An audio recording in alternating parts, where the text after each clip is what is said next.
Most influencer campaigns are failing not because you didn't pick the right influencers, it's because you didn't define the goal of the campaign before you started.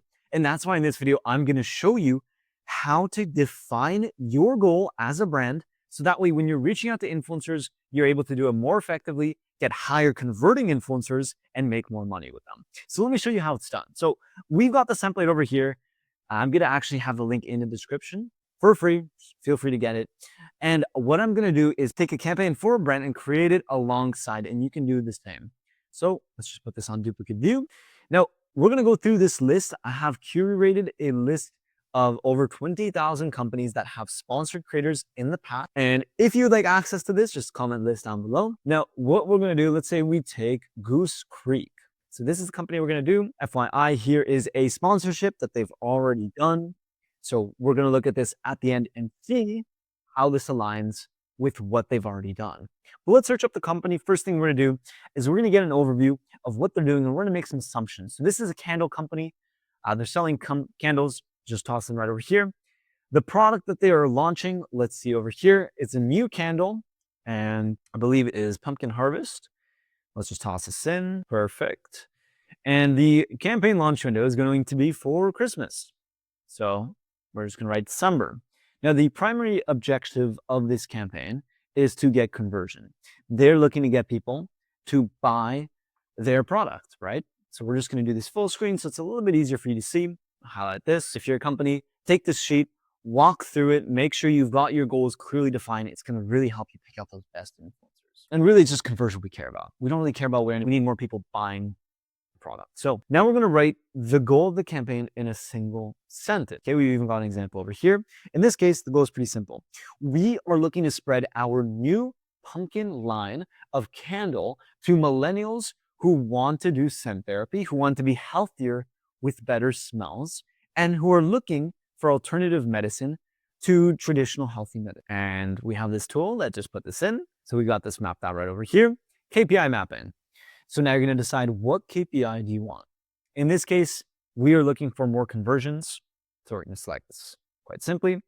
Primary KPI is to get a 5x ROAS with 1,000 conversions on the candles. So what we always tell brands is have a milestone. If you surpass this milestone, then it makes sense to continue.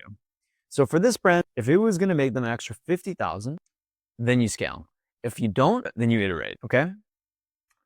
So scale threshold, 50K, stop threshold.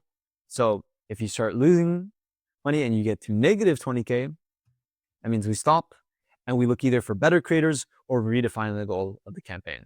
Really important to have those hard stops there because otherwise things might get out of control. Now the second KPI is that we're going to monitor to bring this new line of candles to millennials. We just need to get them purchasing it so we can start racking up word of mouth, referrals, etc. Is we need shares because millennials share on social media. That's how things spread. That's why this is a key KPI. Next, creator type for mapping. So we are not selecting creators that are based on follower count. We really don't want that for this campaign. So that's something a brand might think about. Required creator type, right? So do we want a broad creator? Do we want an educational creator? Do we want a problem solution, UGC? Now, each of these serve different purposes. I'm gonna walk you through it right now. If you were looking for a creator to just get a bunch of exposure, they post viral content, go for broad reach. Find people with high subscriber counts, viral-like content. If you're looking for someone smaller, who builds trust with people, who talks about niche scientific topics, preferably get an educator who can educate your audience. Now, if you're looking for someone who is really solving those pain point problems that people have, those emergency problems, find a problem solution creator.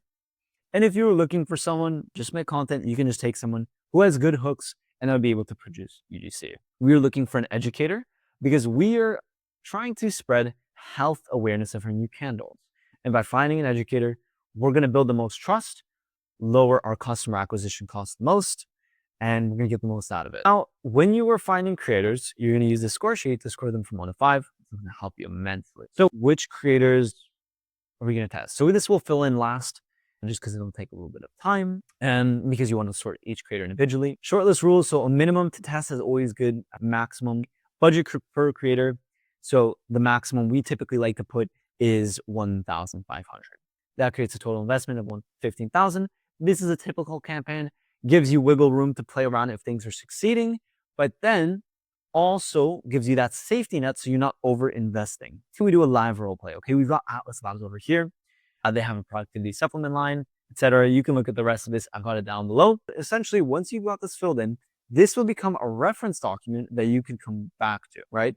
Whenever, and it's very simple, and it's intended to be simple because simplicity is what's going to let you show this to your team and get instant aha moment. If you show it to your team and it's a 30-page mess, no one's going to understand anything. So it's important to keep it simple. You fill this in for your own campaigns, and I hope this makes things a little bit more organized. It'll take you 5 minutes to fill in. And if you do, I'd love to see the campaigns that you're running. We might be able to give some suggestions. Otherwise, is to watch this video here, where we actually test seeding 100 creators and then narrowing it down to 1, and I actually walk you through exactly what that looks like and the results with it. So check it out. It'll be down below. I'll see you there.